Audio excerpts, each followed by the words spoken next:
How is it going, guys? Thanks for watching the channel. Matt Smith here as always, and special guest had to bring him on. Voice the Buffs. You know him, you recognize him every time his voice hits your ears. It's like, oh, I know who that is. It's Mark Johnson. Mark, how you doing, buddy? Well, fantastic. I know you don't think about it, but that's kind of a liability. I can't make a crank phone call here in the Denver Boulder area at all. I just can't do No, it no, right every time. no. And I'll tell you, if there's one guy that makes me insecure about my own voice, it's you. Every time I get around you, I'm like, man. That's a real pro right there. That's a real pro right there. So, Mark, what year was this for you covering CU, or at least calling the games? Yeah, this is my 21st season. Wow, how I got, ironic. yeah, I got here just ahead of the 2004 campaign. That's And right. for 20 years as of August 1st, but my 21st season I'm calling now for football and going into basketball, obviously, right now. So, yeah, it's been a long time. And I got here and fell in love with the area and with the program and the state of Colorado and said, why would I ever leave this? Besides, my wife won't leave. I had a job offer years ago, and we sat down and across the kitchen table, and I said, hey, here's the deal. It's a pretty serious offer, nice offer. What do you think? And we go back and forth, and finally she says, it's a great opportunity. I think you should take that job. And I said, really? She said, yeah, the kids and I'll come and visit, but you go ahead and take that. how many how many years is this doing basketball now? I'm sorry? How many years is it doing basketball for you now? Yeah. I came in, did both football and basketball right after Right that. away. Right away. Yeah, well, course director at KOA. And you know, when you lay roots down that deep, it's nearly impossible to leave. I mean, you know, who knows what the good Lord's got in store for me? I guess it's possible, but I'd rather not, or I'd never make that choice. You know, now I've got grandkids here in the area, and all my kids are in the area, and so it's the greatest state in the union. So why would you ever leave? Yeah, and right away you came in and was Larry your partner, Larry Zimmer, your partner right away? Yep, he was. Larry had been doing play-by-play up through the 2003 season, and then I came in, and Larry slid over to the analyst booth, and we worked together for 12 years. And now Gary and I have been together for 9. So yeah, I don't change partners very often, man. I'm when I like somebody, if it ain't broke, don't fix it. I stuck with Larry until Larry decided he was going to retire. You know, as he got into his 80s, and then his health issues obviously were played a role in that. Now Gary's, Gary's what 77, I think, Wow. and you know, we've been doing this for 9 years. I love working with him. So I tell him every year, as long as you want to keep doing it, you keep doing it because he's fantastic at it.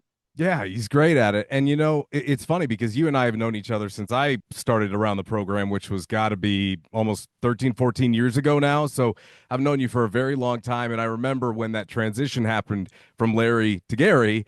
And that's interesting. How was it for you calling a game with another former play-by-play guy? Because normally you're doing it with former athletes, and obviously doing play-by-play myself, I feel like that actually might be really nice because they know when to come in and not to step on your toes. And sometimes in football, especially, you're Yeah. going so fast in college with these up-tempo offenses. It's like, yeah, man, I'd love to get your thoughts, but we're about to snap the ball here.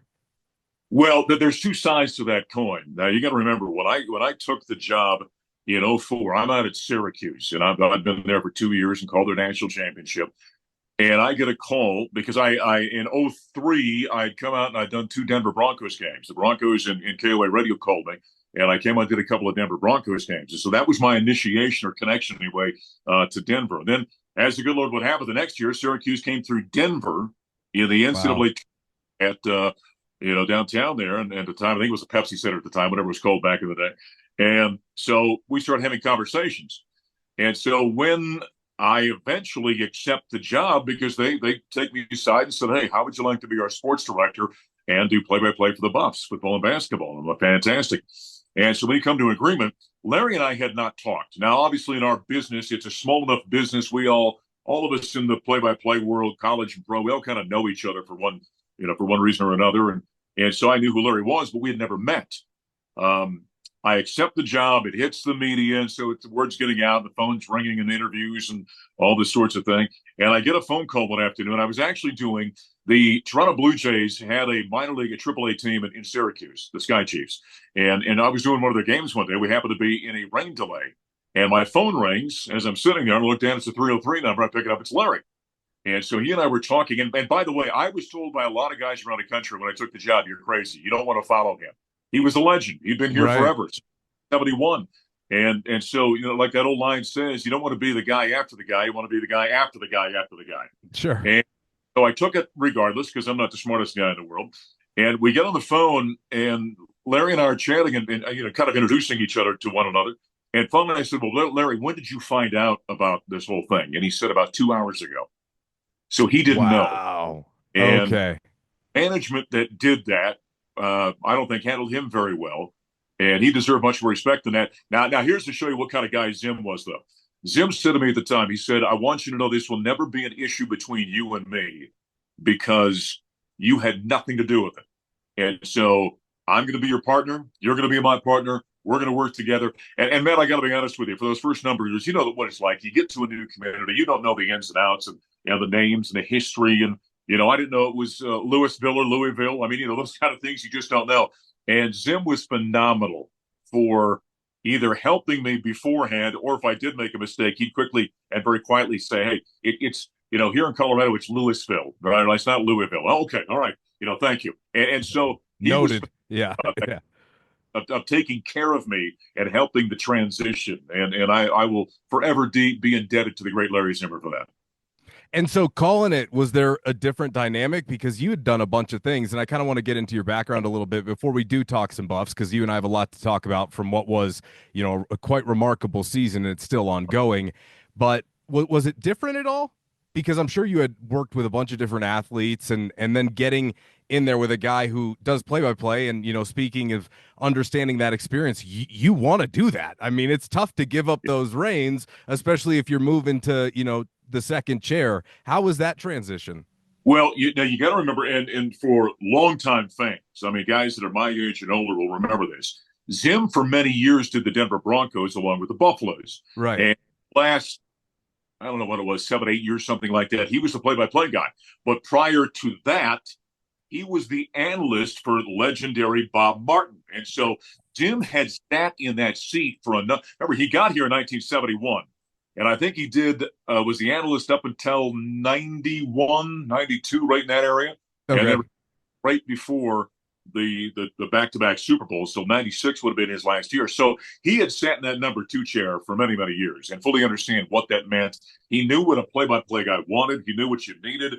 And so we worked that out very quickly, and it wasn't that big a transition because he had been there for so many years, understood what Bob wanted when he was calling play-by-play. Sim had been a play-by-play guy, obviously. He knew what he wanted, and so he knew what I was looking for and when to jump in and when to add to it and when to bring a different perspective to it. And so it was a pretty easy transition, quite honestly. All right, let's go back just a little bit before we kind of take a look at what's going on. So you obviously mentioned you went to Syracuse, right? And then you moved out, here eventually. But talk about the transition, because you also were an athlete, obviously coming from North Dakota, right? And then how did you get into doing that? I mean, was it something that you were like, "Oh, I'd like to do that," or was it a happy accident? Well, first off, when you say I went to Syracuse, I went there in broadcast. I did not go to school at Syracuse. Thank you. Right. And anybody in the broadcast world, and many fans understand what Syracuse means from a broadcasting standpoint. It is a factory. I mean, Marv Albert, Bob Costas, Dick Stockton, Mike Tirico, Dave Pash, Jason Benetti. Jason Benetti was one of my students when I was there. And so, it's a broadcasting machine that they have there. And so I got that. Hey, Mark, sorry to interrupt, but you didn't mention DMAC or Mike Evans. Why didn't you do that? Why didn't you do that? I was thinking more of the national perspective, but That's that is right. Okay. That's a by me, not mentioned because frequently I hear from those two guys about the orange at one point or another. But so I got that job, and it was a bit of a controversy when I got it coming from the outside. But you're right, I'm a North Dakota native and was a college athlete at a Division II level. And played basketball, but I always had an inkling I was going to speak for a living. Now, I really pondered about being a pastor or a sportscaster, right? And as you well know, being that we know each other, I do a lot of ministry work and I do preach a lot. So that's a huge part of my life. If you follow me on social media, you know that I get yelled at all the time. We come to you for the buffs and you're talking about Jesus. And I was going, well, that's going to be me. But that was something I was going to do. And so my old joke had been that nobody needed the Lord more than the media did. So he sent me there. And so that's where I've been all these years. There you go. I like it. And so it was a natural transition for me. I mean, like a lot of us that do this for a living, you go back to when we were kids and you're playing baseball or basketball, in the park or something, and one of the guys is always doing the play-by-play or the Right. commentary. I was that guy, and so it was always something I felt led to. It made sense to me. I understood the business and how to do it. And so initially, man, I refer to as my long-haired maggot-infested disc jockey days. I was Magic Mark back in the day, spinning FM records and Yeah, tapes and baby. all that kind of stuff. Yeah. And so I got into that and then eventually transitioned into the sports world.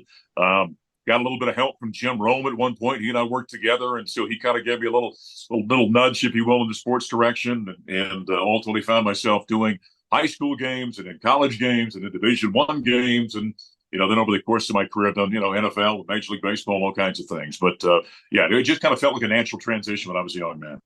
So when you took the Colorado job, you were at Syracuse at the time, or did I Mm-hmm. have my timeline mixed Oh, up? Because you were doing Carmelo's. You were there yep. for Carmelo's season, right?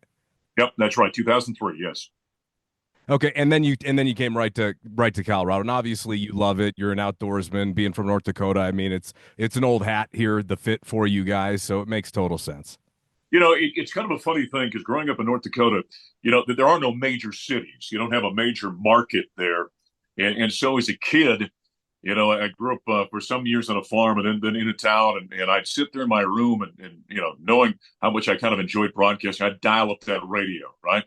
And um, every once in a while, I'd stumble upon KOA because it's a 50,000-watt clear channel station, or WCCO out of Minneapolis. And I dialed it up, and I figured out in hindsight, I was listening to Larry Zimmer call, a Nuggets game or a Rockets game back in the day, or the Denver Bears or whoever that was.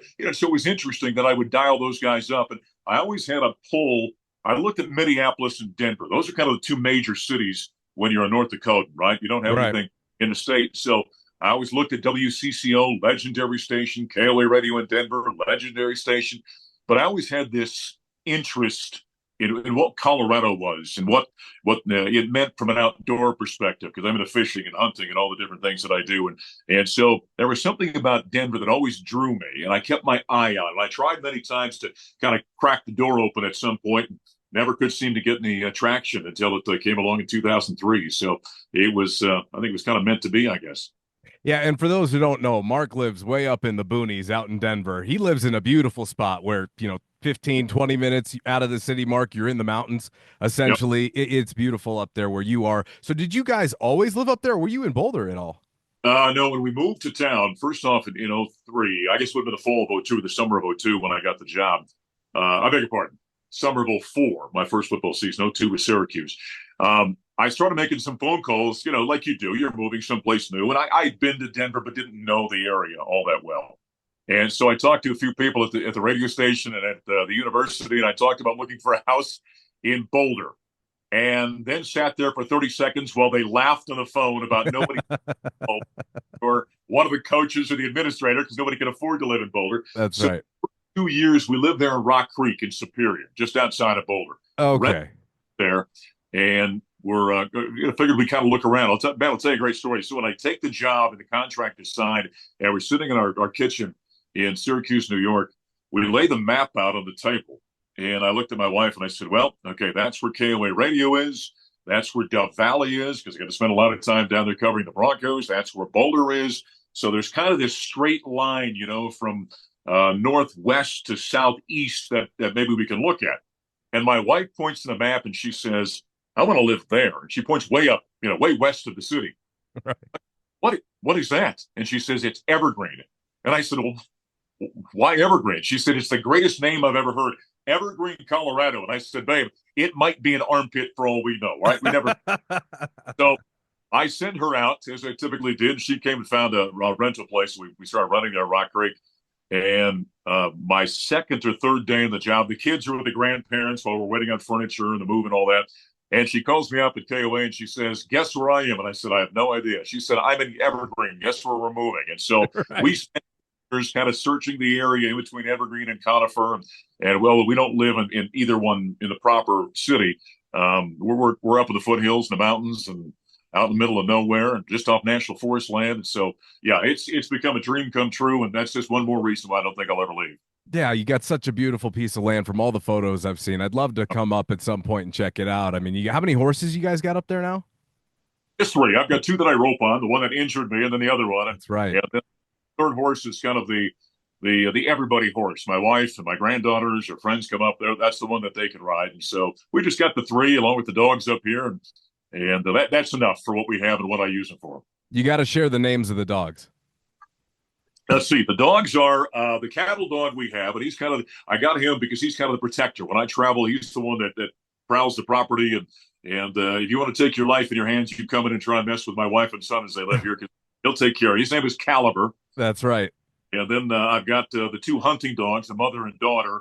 Remington is the mother. She's a phenomenal bird dog, and BB is the baby. And she's kind of slow to learn. She's starting to figure it out, but they're great bird hunters. I do a lot of pheasant hunting and quail and prairie chicken, that kind of thing. And they're great bird dogs. Yeah, we just had to let everybody really get the full picture of who Mark Johnson is, right? I mean, because you name your dog Caliber, Remington, and BB, I think it's pretty clear we're dealing with an outdoorsman here, okay? That's what we're dealing with. The three horses are the two roping horses are Me Amigo and Josie Wales, and then That's great. the one that everybody can ride. So you just mentioned that you're recovering from an injury, and I'm sure you've told the story 1,000 times. But for people who don't know, why don't you just hit us with a quick refresher? Because you're doing a little bit better now. You're on your way to recovery here. Yeah. Well, what happened was it was on my birthday back on July 30th. Right. I'm in the roping arena. I'm a team roper, and so I've got these two horses I rope with and I compete with, and I roped out the first one. The second one, I'd been out of town. I hadn't roped or ridden that one for a couple of weeks, and got on her and warmed her up. That's Josie, and she's always been a little squirrely and got a little interesting side to her. And so I warmed her up, and she was just fine. I jump in the roping box. I'm a header, and I nod. Steer takes off. We come flying out. I start swinging right away. She starts bucking all of a sudden, which that happens, and so no big deal. But as she works her way down the ring, she starts bucking harder and harder and harder. And all of a sudden, man, for lack of a better way of putting it, I come forward as she bucks forward, and then she plants and turns back on me. And as she came back, the saddle horn hit my pelvis, my pubic, and it did, for your viewers, so they can see on the camera, it went pop. Just popped right. They call it the open book. Right. So what happens, and you lose your legs, you can't stay on, and I knew I'm going to come off. And so instead of going forward, breaking my neck and paralyzing myself or killing myself, I bailed off to the right and broke all my ribs on one side. And so it was a bad injury. I rolled over on my hands and knees, and I'm down, and my buddies came running over, and they said, what happened? I said, I don't know. It was the most bizarre sensation you can imagine. All I felt was this enormous pop inside my body. And I'm thinking, did I blow up my bladder? Did I, what happened? Something was strange. So I said, help me up. They stood me up, and they said, can you take a step? And I said, well, I'm not sure. And immediately, there wasn't great pain immediately. I went to take a step, and I could feel my pelvis shifting, inside of me. And I looked at him, I said, boys, this is bad. And so that's what happened. I'm about 4 months in. I did my first football game 27 days after the surgery. And so I kind of, that's another funny story, man. So I get a call from Learfield and CU, and everyone's saying, hey, what are we going to do? I mean, for the first game, there's no way you're going to make it. And I said, no, I'll be there. I'll be fine. And they're like, no, there's no way. And I said, no, don't worry about it. I'm perfectly fine. I'll be there on the 29th or whatever it was for that ball game. I hung the phone up. I looked at my wife and I said, holy cow, I'm in trouble. I'm not sure I'm going to make it by the 29th. That's right. And so I kind of fibbed a little bit about that, and I did make it. Somebody asked me after the ball game when we played North Dakota State, and I said I only cried during the commercial breaks because it was a lot of pain for quite a while. Well, you knew that you had Maverick ready on Alert 5 if you needed it, Well, I mean, obviously, Mark, you do such a fantastic job. And as somebody who grew up and definitely paid attention to you, you really, from every part of the game, descriptions, different vocabulary. You're a pro's pro, man, and it's a pleasure always to hear your broadcasts. And certainly you've definitely been an inspiration of mine. So I've always appreciated, getting to know you and just watching you from afar because, hey man, you got to pay attention to some of the guys who really know what they're doing. And I view you as one of those guys. Well, that's very kind of you to say. You honor me with those comments, so thank you, man. Yeah, absolutely. So let's talk a little Coach Prime because that's why people are here, right? Yep. I mean, they don't. I mean, let's be honest, Mark. They could give a crap, right? So obviously, this has been just an unbelievable couple of years, and I went through the other day on social media, and I put out I just had to get it into writing, okay? Because I realized that actually today, we are 2 years ago today, that press, it wasn't a press conference, Mark, it was a press rally. It was the only press rally I've ever been to, okay? I've never heard full applause and clapping like that at a press rally. Anyway, so that was 2 years ago today. That's crazy. So in 2 years, Mark, from where we were sitting in the Champion Center 2 years ago, I went through and I tried to compile a list of just all the accomplishments that have taken place that Coach Prime and this coaching staff have been able to pull off. Right. And you sit there, and obviously, you and I being so close to it and being in it and around it, we understand. And having been here for so long before, what it was like before, too. But it is remarkable when you really sit down for a second and think of everything that he's brought to Boulder and to this program and helped bring to this program. That, I mean, at the end of 2022, did you or I ever think half of this stuff could happen again? No, no, and you know that press rally that you talk about. I was actually I think we were in Seattle. I think we had an early Pac-12 game, and so I wasn't even at that deal. I'm watching from afar and not really getting the full, shall we say, force of Prime because I'm watching it on a stream, right? And I'm thinking, holy cow, man, this is crazy. Can he do this? I mean, Right. he's got confidence, but we're talking about, and this is not an exaggeration or hyperbole when I say this, we're talking about a totally irrelevant football program, which is probably the worst power conference football team in America, coming off that 1-11 season, should have been 0-12, and it was a bad 1-11, if that makes sense. And people, I interviews, well, how can it be good? No, no, no. You don't understand. Every game was awful, and we were getting our tail kicked over and over and over again. And then the way he comes in and he approaches it, and I'm thinking, well, this isn't traditional. I mean, I've been around great coaches and great programs, seeing how they do it. This is not it. And so I'm taking a wait and see kind of attitude. I mean, I'm hopeful. I think he's bringing great attention. He's a unique human being.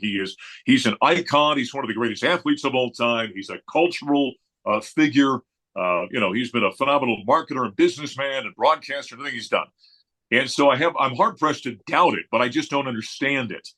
And so watching the way he utilized the transfer portal and how he did that and how he approached things, at the time I'm thinking, I don't see how this works. Now we sit here 24 months later, and I think to myself, not only was he right, he looked in the crystal ball and understood the system before anybody else did. He's approached this as more of an NFL type of approach in the college world as the college world has become more NFL. And so that's why it's so amazing to see what he's done, because there was there was really he saw it and understood it before everyone else fully comprehended exactly what we were dealing with. And that's what makes it so, I think, unique and special. Before we kind of move forward, because you're absolutely right, there is no one who truly understands the depth of how bad that 22 team, and 21 wasn't much better. Let's just call it what it was, okay? That 22 team, though, as the play-by-play guy who's got to describe these absolute blowouts, and I try and bring this up to people all the time. Obviously, they lost 11 games by an average margin of 29 and a half, but against Minnesota, it was a non-conference game. The game was over the second play of the game. The Yes. second play of the game. And then what made it worse was the next week down in Air Force, which is just down in Colorado Springs. Now, it was pouring and it was horrible, but Brutal. the game ended the first play. Yeah. I've never seen anything like it. Colorado football, Mark, I thought it was more destined for the Mountain West. I did. Yeah. At that Right. point, everybody kept saying, well, what do they do if the Pac-12, now that Oregon and UCLA and USC are going to Mountain West? Because the team that I watched play the last two seasons probably shouldn't be doing anything other than that if they want a chance to compete in the conference. And then, And yeah, I'll, please go I'll ahead. tell you this. I think it's not an overstatement to say that Deion Sanders saved this football program. Because if Deion is not here and it's on the same trajectory it was in 2022, I think you can make a strong, you know, you can make a strong prediction if you went back at that point in time that there might not have been a major conference that wanted Colorado. because it had become such an albatross on a league. It was not a good football program. It did not play solid football. It was not a draw. A great program once that had phenomenal history had become a non-factor in college athletics. And so it was dire at that point in time, which is why Rick George went out and then identifies Deion Sanders and, in some respects takes a shot on him or a chance on him because he didn't know, he had never coached to this level. He didn't know what that was going to look like, how he was going to handle things. And I know in hindsight now people are like, oh, come on, it was a no-brainer. No. We didn't understand at the time. We didn't know what we didn't know. And now it seems like a perfectly logical type move. At the time, it was a chance. And so I don't. Yeah, you're right. You can't overstate how low this thing had fallen at that point in time. And being the guy that calls those games very early in Prime's tenure, I'm on ESPN one day, and the guy said to me, "Who are you most happy for?" And I said, "This is going to be a crazy answer." I apologize for being selfish, but I've called so much bad football. Your point about games being over, I can't tell how many times between Zim and Gary early in a game, the opposition would score a touchdown. I look over and say, what are we talking about the next 3 hours? Because this game's over. There's no way we can win this. And so to go from that, as dire as it was, now to having this phenomenal turnaround, a team that's competing for the Big 12 championship in a mere 2 seasons. And I can't even comprehend what he's got in store for us, coming up, because he made enormous jumps in 1 and 2. If he makes another jump, even remotely close to that, in year number 3, we're talking about a team that's right in the mix for a national championship. And so I'm just excited to sit back. And I get to sit behind a microphone, but I'm eating popcorn like the rest of you. Can't wait to see how this thing unfolds.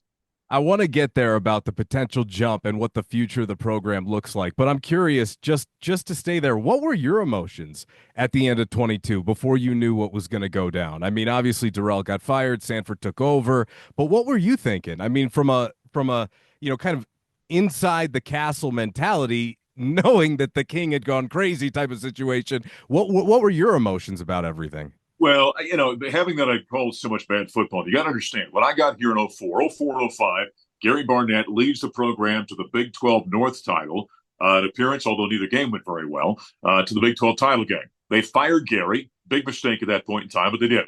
Now you bring in Dan Hawkins. 07, we get back to a bowl game. Team finishes 6-7. He meets up with Nick Saban and Alabama. Alabama goes on to one of the great dynasties in all time. Colorado just kind of goes back into the mire. We don't go to another bowl game until 2016.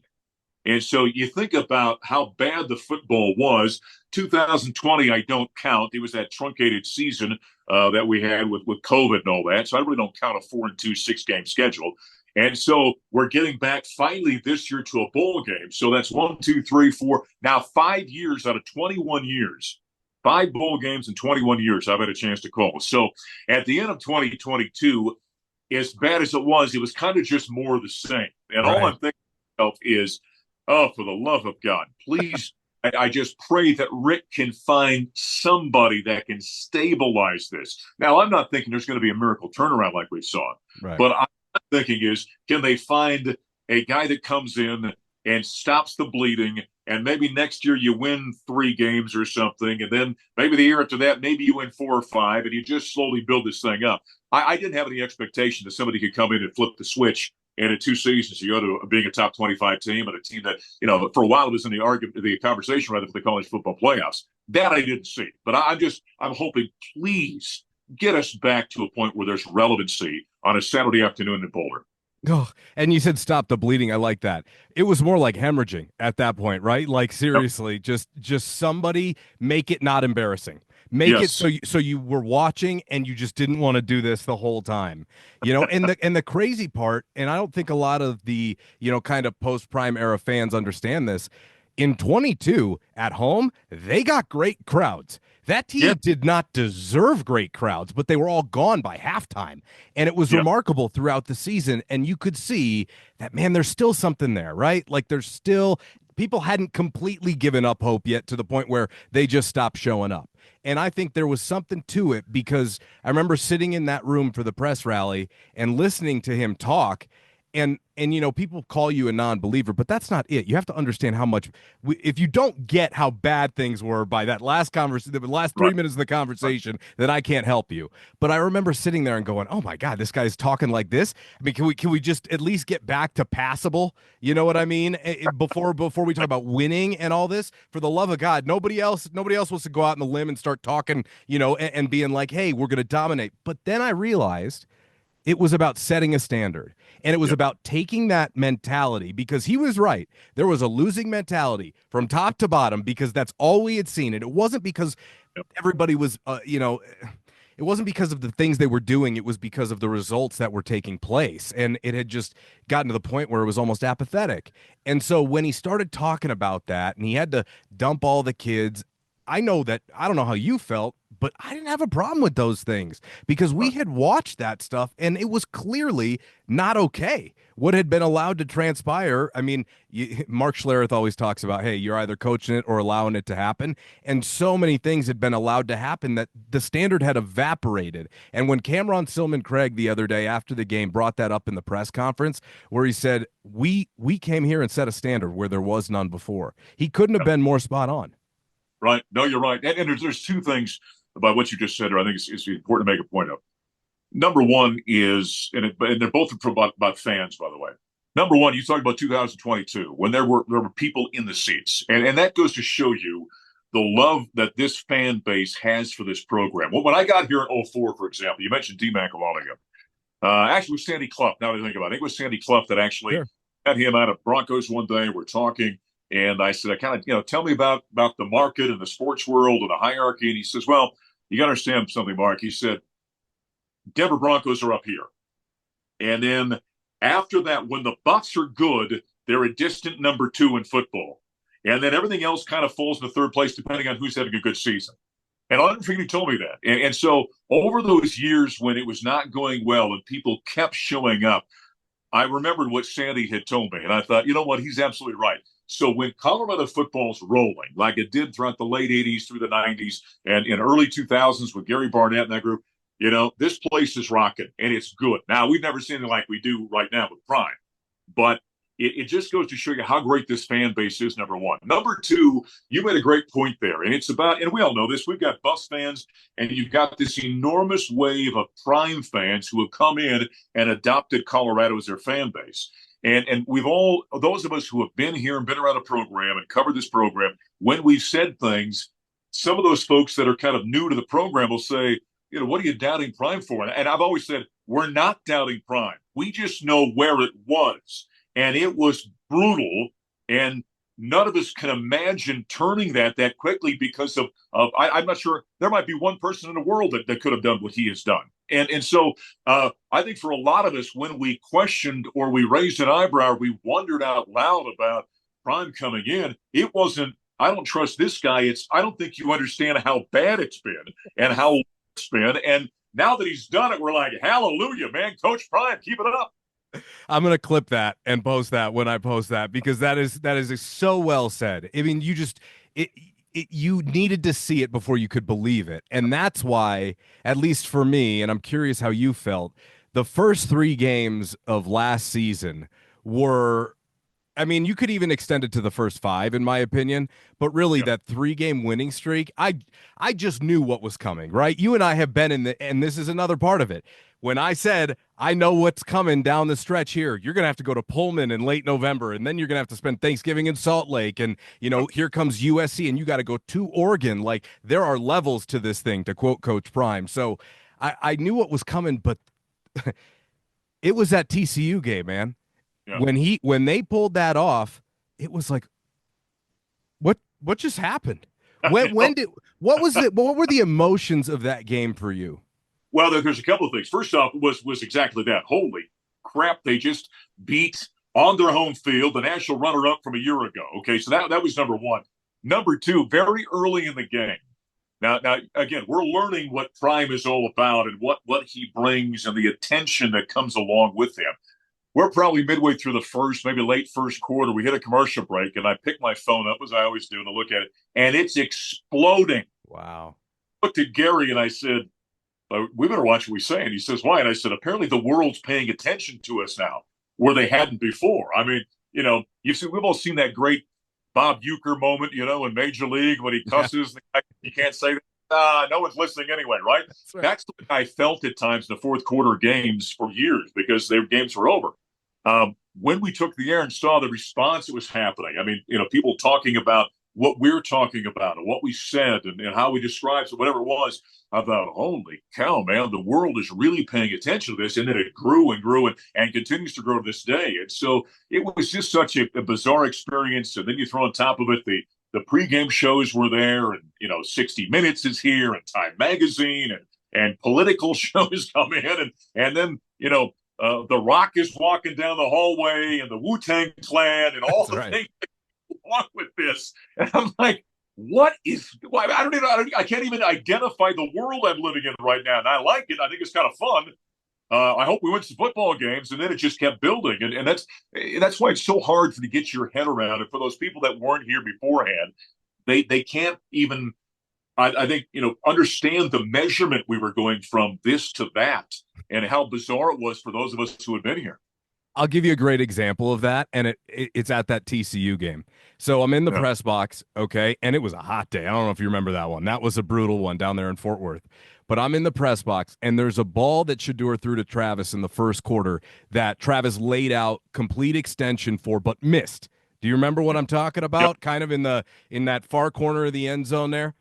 And yep. I honestly, in the press box, I went like that. Like I actually started to go up. And then I remembered where I was for a second. Yeah. And I thought to myself, oh my God, it had been so long since I'd seen anyone actually be able to try and throw the ball down the field, let alone make an effort like that. What are we in for? And that was when I knew the first moment when I went, uh-oh, like this might be really, really special here because if he can do that at TCU, as you mentioned, against the defending, national champion runner up, oh boy, like this thing could really have some legs to it.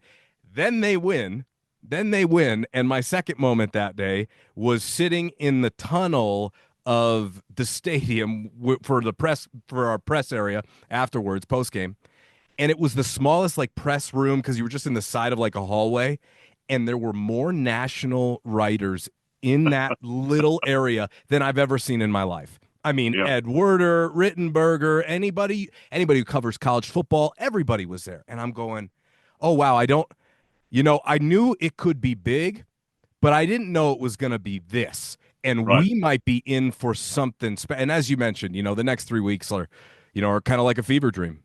Well, man, the other thing is when those guys got here. Now we knew that Travis was the number one guy in America that went to Jackson, and so we knew that he was something unique about him. For Shedeur, and I tried to explain this to new bus fans that came in kind of riding the wave of Prime in here.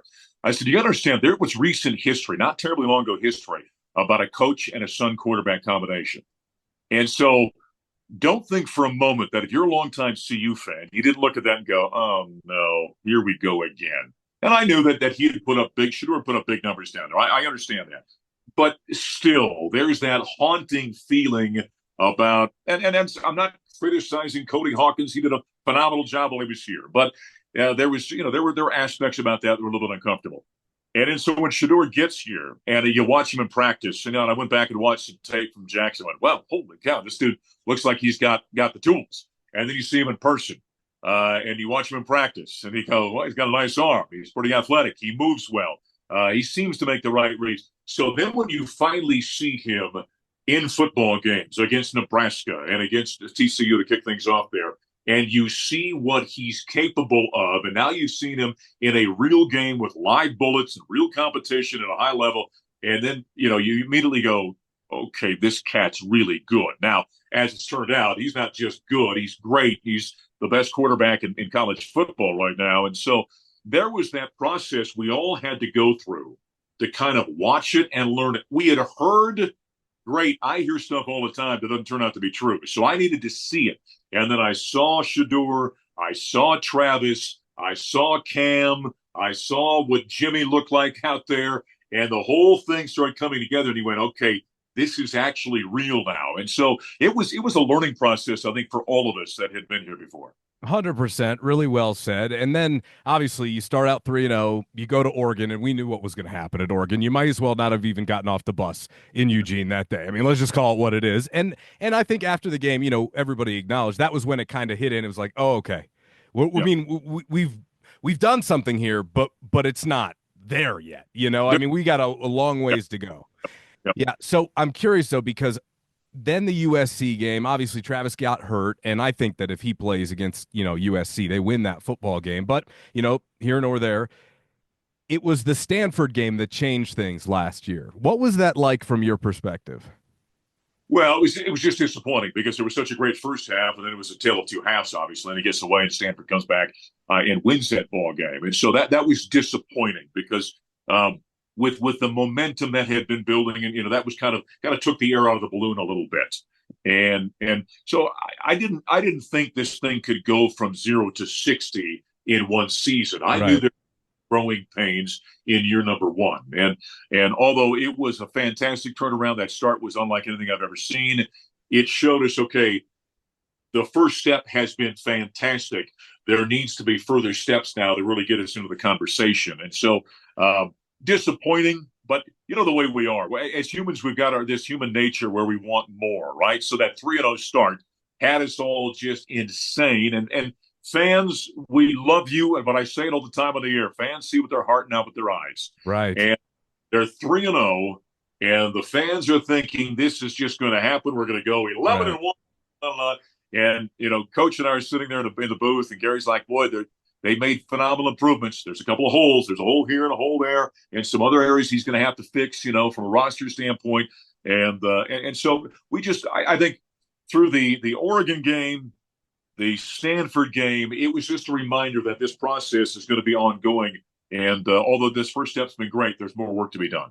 100%. And I think one of the more glaring parts about last year, and I don't think it's a secret to anybody, was obviously the pressure that they allowed on the quarterback. And for CU fans, if you've been a fan for a while, you've seen a quarterback get pressured because Sefo Lufau got hit a ton in his 4-year career.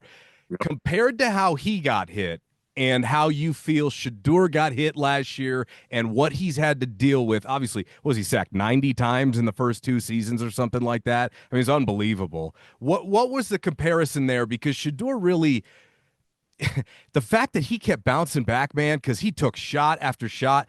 I hold Cepho for me as like one of the best collegiate leaders I've ever been around. The way that he led that team with his grit and his toughness. Mark, I didn't know that anybody would be able, in my eyes, to really match that. Shador has for me, man. Oh, there's no doubt. I mean, what Seppo went through was almost criminal at times, as much as he got hit, and he was one tough son of a gun, right? And I'm thinking, boy, you can't. There aren't many guys who can take those kind of hits. Shedeur has done that now, and then it shows me when I talk to guys in the NFL or people talking about Shedeur as an NFL quarterback. I'm thinking, are you not paying attention? He's got the arm to make every throw. He's incredibly smart from a football standpoint. He has proven his toughness, and I know there's a narrative out there that he'll hold the ball a little bit too long. I think people have got to understand. A lot of times we saw Seppo do that. You saw Shedeur do it. Those guys are trying to make plays, right? And there are times he does have to get rid of the ball, but he's trying desperately to lift a team. And so I think some of it, comes in that regard. But for him to get sacked, I think it was 52 times last year. Overall, the team was sacked 56. I think 52 of them were on Shedeur last year, and now to have 30 some this year through the regular season, and for him to do what he has done, and to be able to remain healthy. I know he was out late in the season a year ago, but to remain healthy, that ought to tell you about the toughness factor that he's got.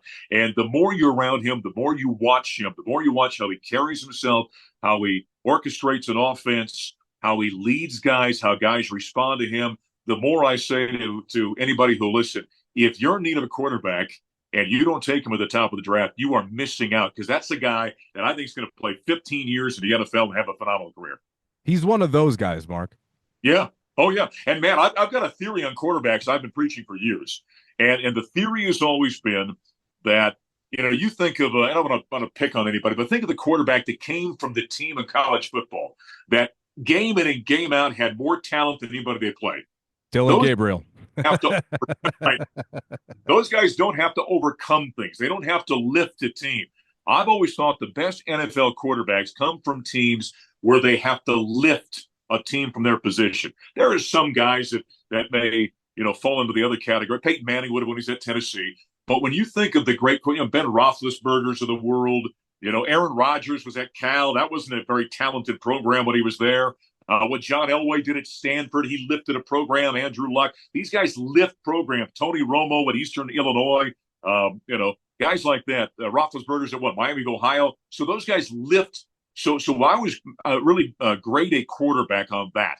Okay, Colorado's improved its talent level significantly. But would you say that when they played the best teams in America, especially last year, now it's the gap is narrowed here in the second season. Last year, there was still a talent differential there that he was lifting that team. And I think it speaks greatly to what kind of quarterback and what kind of leader he is. I've got good buddies who do radio in Vegas, and they're, obviously big Raider guys. And at the beginning of last year, I kept saying, don't worry about this year, guys. It'll be a burn year for you guys getting rid of, Derek Carr coming off of that. Don't even stress. Your quarterback is in next year's draft. And Broncos fans obviously got mad at me because they don't want to root for the Raiders and they love Shedeur. But at the same time, I want to see him in a market like that. I want to see him with a team like that rather than in a New York, personally. You know what I mean? In a Cleveland. Like, let's put him somewhere where he can grow a fan base. And I think he's going to be able to do that in Vegas because they got 50, 60%, opposing fans in the stadium. And this is a guy who's worth the price of admission. And it's one of the things that I kept telling people last year.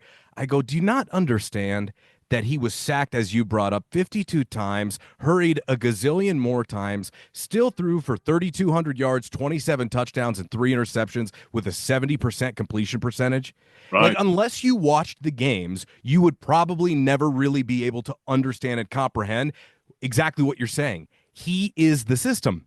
It's not like he's a part of the system. He is the system, which is why I laugh at Dylan Gabriel, like, being in the conversation. Gabriel's in the system. Shedeur is the system here.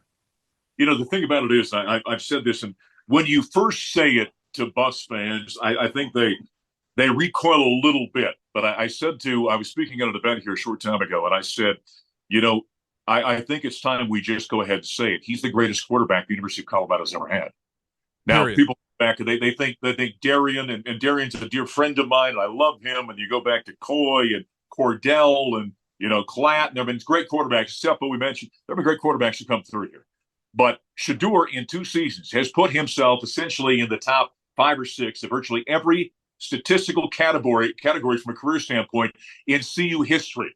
I mean, he is shattering records and doing things that nobody has ever done here before. The guy is the most complete quarterback we've ever seen here. There's no weakness in his game that I've identified at this point in time, which is why if it's the Giants, if it's the Raiders, whoever it is, that somebody trades up to get him, they are getting a guy that is as ready to play at the next level as anybody we've seen, maybe since Andrew Luck. That might be the last guy that maybe translated that quickly to the NFL. People don't understand yet how smart he is, Mark. His IQ, his intelligence, it's off the charts. It's off the charts. I would kill to be a fly on the wall in the meeting room watching him go through film. Man, I'll tell you a quick story. Last year, we got done with the Tuesday press conference that you're at all the time, and Shedeur was speaking as one of the players. And so I said to Meteor, hey, he said, "Can I get the quarterback? Let's grab him." And so he came out, and as we walked outside, doors shut, and coach is in there doing his thing. And so we're out in the hallway. And just before we were going to start, the old offensive coordinator comes walking up, and they start talking. And they're like, hold on 1 second. I'm like, fine. So I stand back. What turned out to be about a 10-minute conversation. It was ahead of the Nebraska game. And I'm listening to those guys talk offense and Nebraska defense. And I'm listening to Shedeur say to the OC, this is what I see. They're doing this. Here's what they're doing on third downs. But I think we can counter with that. And I'm listening to essentially 2 coaches from a mental standpoint discussing how they're going to approach this and what they see and where the game plan is. And I'm not sure that's going to be effective kind of thing. And I sat back and just was awed by his knowledge and how he approached it. And I thought, okay, we've got something different here. And then obviously we saw the season unfold and what he was able to do. But no, he's a brilliant football mind. Okay, so let's get back on to the kind of timeline track here. So obviously this offseason happens. He's named sports person, Sports Illustrated, man of the year, whatever the award was that we all attended that night. And then, they land Jordan Seaton. They have a great transfer class. And here we go into fall camp. What are you thinking? Well, again, because I'm not the sharpest guy in the world, right? Okay, well, they took a nice step last year. They could take another one this year. And so I think, boy, if we get to 6 or 7 wins, that's a phenomenal step once again, right? I mean, I'm thinking more conventional than I am the prime world that he's accustomed to. And so I thought, okay, we can get to 6 and get to a bowl game. I think that's that's a +2, maybe 3 if you get to 7. You're feeling good about that. We'll be competitive in virtually every game this season in the new conference. And so I'm just thinking that's probably realistic. And then we get rolling. And here we end up 9-3 by the end of the season. You're looking back to that Kansas State game going, man, we should have been 10-2.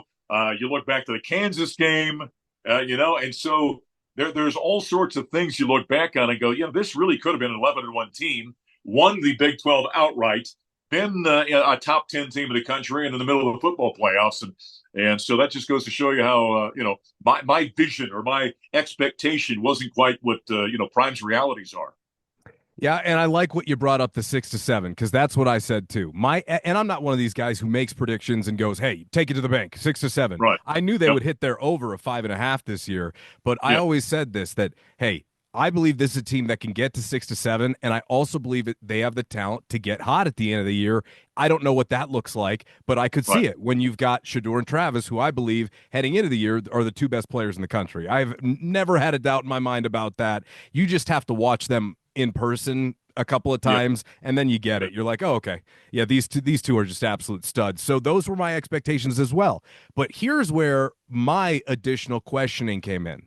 And he hasn't wanted to acknowledge this when I brought it up with him because he has a different perspective on it.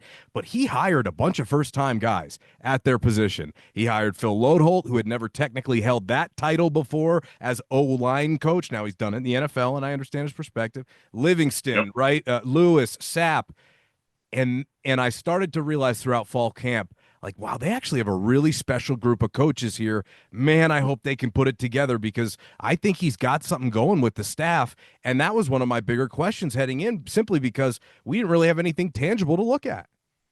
Well, I think there's something that we've learned about Coach Prime. I mean, and you can relate it back to, for longtime fans, you think go back to Bill McCartney early in his career. And at one point, very early, he rolled his staff over and turned it into a staff of eventual head coaches. I mean, there was 6 or 7 of them that went on to become head coaches, including Gary Barnett, by the way. And so what Prime did when there was a great deal of turnover in that staff after year one, I had no issue with that. And some people will panic in those circumstances. Not me. I thought, no. He got here and got his first taste and looked at it and said, okay, we haven't quite put the recipe together correctly here. There are other guys. And so with Pat Sherman and with Robert Livingston coming in and Phil, you mentioned bringing Sapp on was a fascinating, I think, sidebar to this entire thing. And so here's what I've learned about this whole thing. I'm not going to question Coach Prime very often. I think he's got a phenomenal vision on how he does things. Sitting like I do every week next to him on that show and seeing how his mind works, we talk during breaks. It's really a fascinating thing. I mean, it's been said, this isn't unique to me. People have said he's one of one. And I don't know that I'll ever meet anybody like him in terms of how he thinks, what he perceives, how he reads things. It's really a fascinating deal. And that's why, going back to what we talked about, when people will criticize and go, you're a doubter, you're a hater. No, I'm not. I'm a not understander. How about that? Yeah. How about this doesn't make sense to me, and I'm not necessarily questioning the method. I'm saying I don't get it, and I don't see how it works. And that's the part about this that I think has been a great learning process. And, I'm sure there were people around, Michael Jordan or Wayne Gretzky or Tiger Woods who probably had similar type of reactions like, no, you can't do that because we've never seen it before. Then you see it and you go, oh, well, this guy's different. He's got this figured out a different way than the rest of us do. And that's why as time has gone on, my appreciation for what Prime does, how he approaches it, how he addresses things. Really, I've got great admiration for that aspect of what he does. And he's so convicted that I don't think he views it at all as taking a gamble, right? But the truth is that he did hire coaches last year. He may not have had the pick of the litter because they did this, at the last minute, right? They had already gone through the cycle, but at the same time, to get it right, and I'll tell you when for me this year it really clicked was after Nebraska. Because after Nebraska, you had to change the way that you were doing a few things if you wanted to get where you wanted to go with the team you had as they were growing. You had to start running the football, non-negotiable. Even pretending to try, which they didn't really those first two. And then you're like, okay, but here is the biggest sign from universe, God, whatever, all divine entity telling you need to move in a different direction. And Mark, they started making all the correct adjustments that they didn't last year, and that was when I knew that it was really special, and it paid off at UCF. Yeah. Oh, it certainly did. What we saw was a little bit more Savell Smalls out there, bringing in a tight end for an extra blocker and helping out from a personnel standpoint, going with 11 personnel. I think, and then people need to understand you don't have to be one of the service academies running the football, right? No, I mean, yeah, right, yeah. You don't have to do that, but just for the preservation of your quarterback, going back to last year with those 52 sacks on Shedeur, make the linebacker at least lean forward on the play action, right? Let him just ponder it for a split second just to give that extra, count to the quarterback when he drops back. Those kind of things helped out this offense immensely, and was I think, a major turning point in the season and helped things greatly as they move forward. Now that's still a work in progress. I mean, you'd like to be a consistent, let's say, 120-yard a game type of team. That's not an enormous number, but it's a quality number that teams have to respect. And I think as we move this thing forward, and you see what he has done today from a recruiting standpoint, and I can't wait to watch what he does in the portal again because that fascinates me. There's things that are being addressed, and all the issues that there were in year one that were lessened in year two will be less than that in year number three, which is why next year, I'm telling you, but when next year, when people ask me, man, they're like, what do you expect? I go, dude, I don't know, national championship competition type team. I mean, I think that's what this thing is going to be because he seems to have that mentality, and he doesn't settle for anything less than that. The defense was really one of the biggest parts of the turnaround. I mean, by the end of the year, that's their identity more than it is our offense with Travis and Shedeur, to me at least, which is, I mean, speaks volumes to what they've done as a staff and certainly bringing in more talent. And I think that's why I don't want to gloss over the fact that, for so many people, it's like, yeah, okay, well, he hired these first time. Like that takes some guts to do that. And it worked out, And so that's why I've got confidence that he can see that. Whereas last year it was like, well, you clearly missed a few spots, which is okay. It's year one. You turn over a staff. You never get it right your first time. But what else is there to question? You got your staff. You're getting improved talent.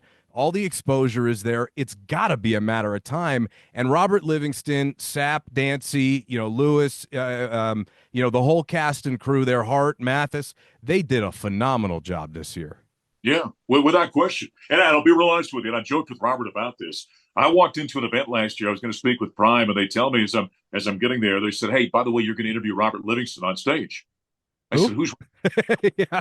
And he's the new defensive coordinator. I said, I've never heard of him. Yeah. And so I phone up real quick, and I'm like, oh, the defensive backs coach at Cincinnati. And then I texted a couple of my buddies in the NFL there, and they're like, dude, you're going to love this guy. He's a star in the making. I'm telling you, he's an exciting young coach. But think about that for a moment, that Prime went out and identified this guy. And I guess in hindsight, I had heard the name but didn't know it. And he's a young guy that was kind of unproven from a DC standpoint.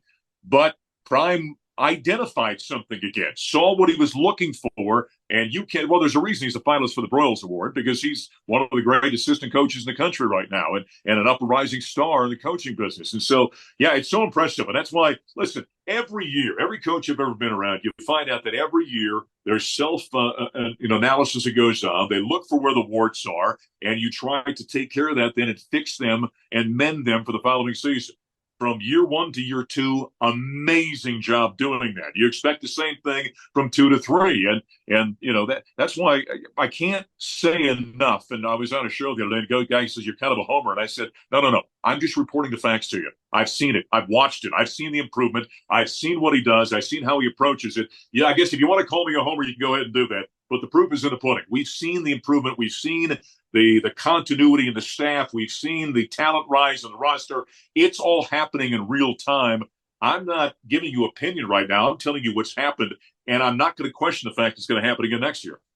Yeah, and the way I broke this season down, for me at least, in my perspective, were those first two games, as I mentioned, kind of like your come to Jesus moments. It's like, all right, what are we going to do moving forward to make sure that we can correct some of these issues that we're still having left over from last year? The next 3 weeks, was it, or yeah, CSU, Baylor, UCF, about proving that we need to be taken seriously. The next three were about proving you could be a contender. And then the final home stretch was about proving you could win it. Now, unfortunately, they slipped up one too many times this year, but it doesn't take away from what they accomplished.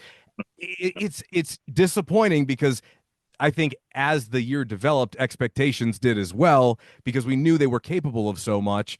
But you did bring up the Kansas State game, and I'm glad you did because a lot of people, I do a show with Brian every week, and Brian always brings up the Kansas game. But for me, it was the K-State game because you are at home, you've got a lead, 2 minutes left, and, unfortunately, you didn't think you were even going to have a chance to win that game in the first place until Colton Hood made that interception, and then it was like, uh-oh. This one could have lasting impact if you're not perfect as far as the Big 12 title goes the rest of the year. But hey, Mark, I mean, if you would have offered any Buffs fan 9-3 at the beginning of the year, who doesn't sign up for that? Everybody does. Yes, without question. You would have told any CU fan you're going to be 9-3 and right in the middle of the championship game conversation. Every one of us would have taken that, and then we get a little greedy, right? And yeah, of course. Like, oh man, we should have had K-State. We could have beat Kansas. We should be sitting here 11-1. So we get greedy in that regard, and I don't want anyone to lose the fact and the reality of what we saw and how great it was. And I know we all want more, and I think we're going to see more. But don't, there's two things about the season. Don't, because we didn't make the title game, be disappointed in any way, shape, or form. And number two, I've said it a million times on the year of the season. I hope you're enjoying every single snap of number 2 and number 12 because those cats don't come around very often, but once every 25 years. So you're seeing something special right now with those two individuals and a team that I think is going to be special here in the future. Yeah, I want to kind of talk about those two guys, but just before we get there, your moments that stick out to you from the season. Do you have a few that, you'll look back on in 10, 15 years, fondly? I mean, probably all of them, probably, but are there any that stick out? Tim used to laugh at me all the time because we'd get done with the game and shoot TV. And I'd look at him and say, what was the score? That's right. Larry was one of those guys that would look at me in 2014 and say, oh, don't you remember in 2007 we were playing K-State in the third quarter? No, I don't remember that. I don't remember 2007, Larry. I'm sorry. And for me, when the game's over with, it's like my mind just goes delete and it's all gone. But I think, the Baylor game and what they were able to do in that ball game, the comeback to tie it, and then Travis doing what he does, making one of those Heisman type plays, forcing the fumble. I mean, those are the moments. Some of the throws that Shedeur made this season under duress and just putting BBs out there. I mean, those are the things. I think for me, I think more individuals than I do plays a lot of times, unless there's something really unique and special. Like the catch, in the end zone by LaJonte with Baylor. But for me, I think of what Nikai Hill-Green meant to this defense. That he took over as one of those linebackers, and he and Levante Bentley secured it. And I think we got better when those two guys kind of nailed that down. The stoutness of that defensive front with Chidozie Wanquil, with what those guys were able to do, B.J. Green and what he's meant. The back of that defense has been, phenomenal.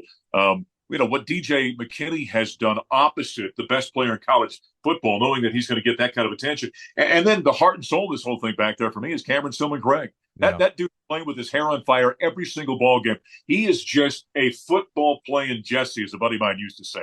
I mean, I love him back there. And so I think I've always got a tendency to think more names and players than I do plays. Sure. But those things are going to stick out to me, when I look back at this season.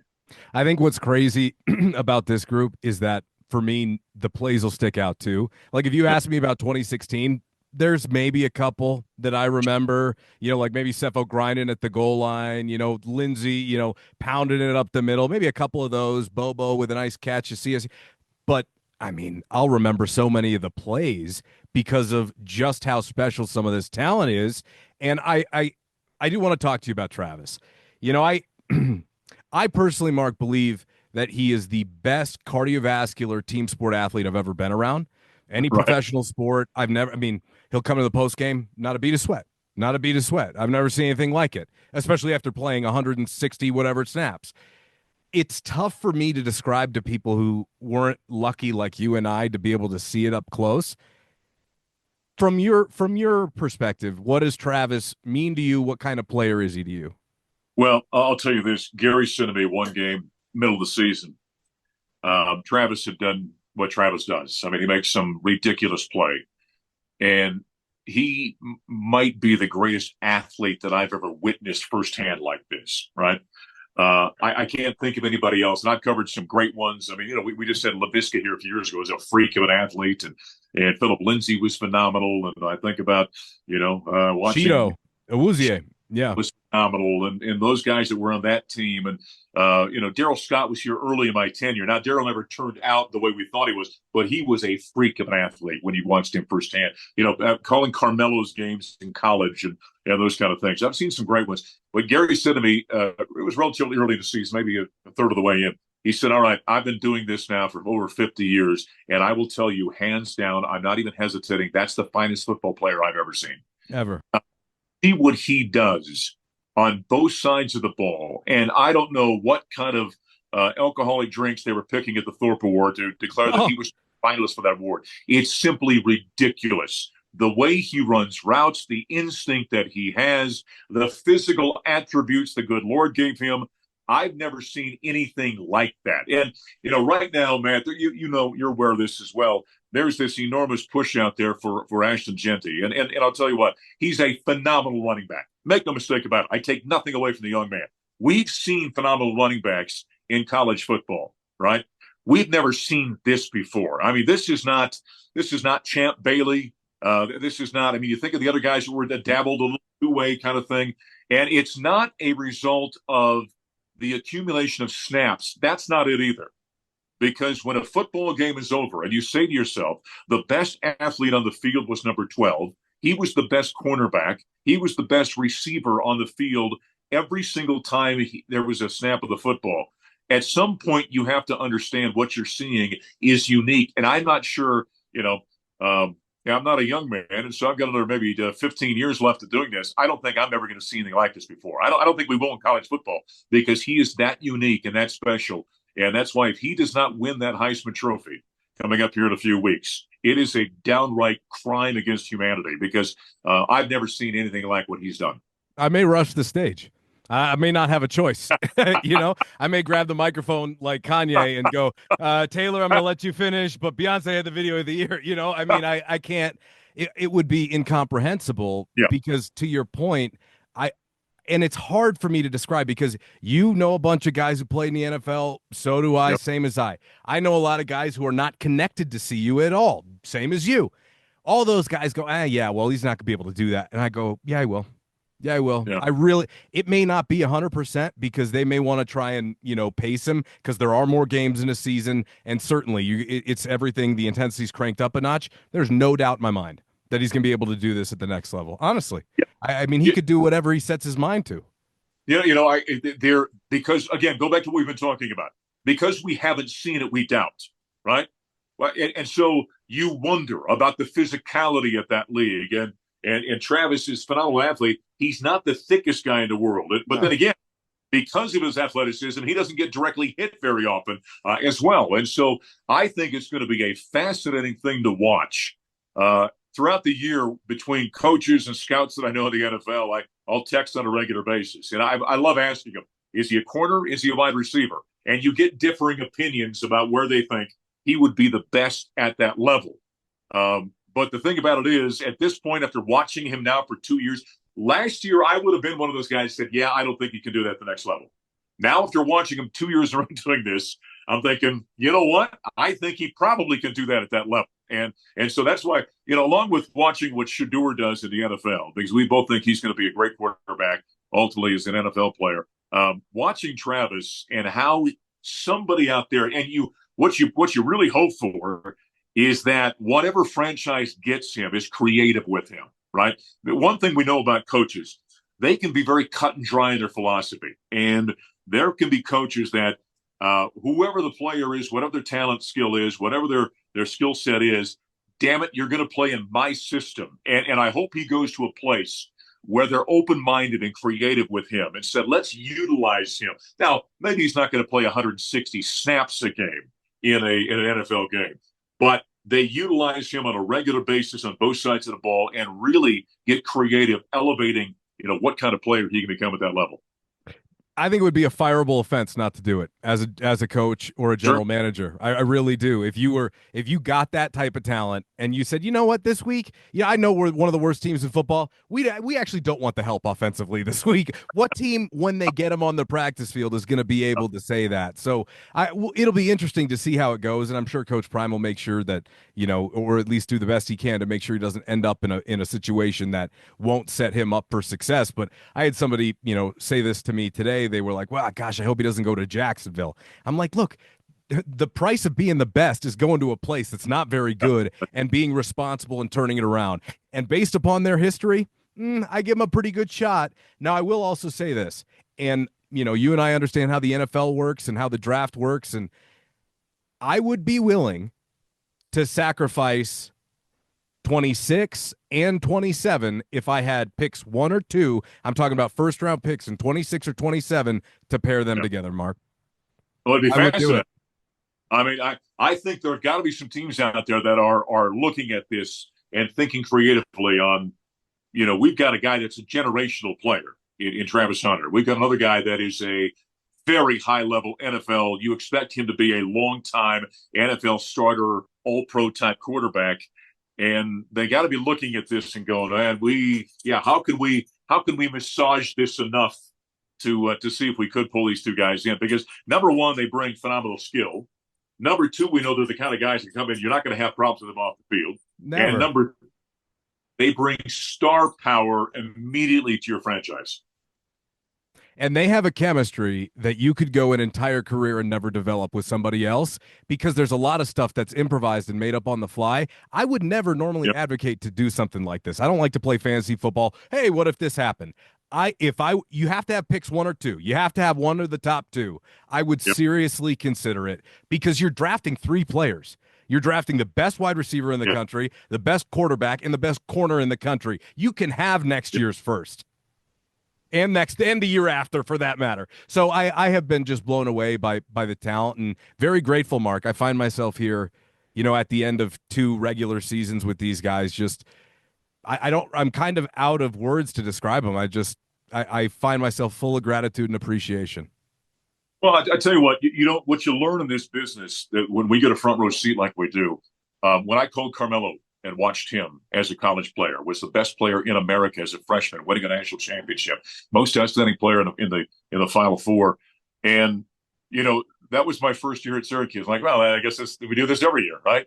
And then you realize that's not the case, and guys like that don't come around every day. And so I've got a great appreciation, which is why I've stated it so many times the last couple of years about appreciating what you're watching, because the Carmelo Anthonys, the Shedeur Sanders, the Travis Hunters, they are unique. They're unicorns, and they don't come around very often. So always enjoy them, because they'll be gone and playing for some NFL franchise. We're not going to see them Saturdays at Folsom Field. And so we've got 1 game left that we're going to get a chance to see those guys play. Why don't you videotape that one, or record that one so you can kind of look back on it, because we're not going to see that kind of thing ever again, I don't think. Yeah, I've had to actually transition from the press box on the road down to the field because I'm doing video stuff.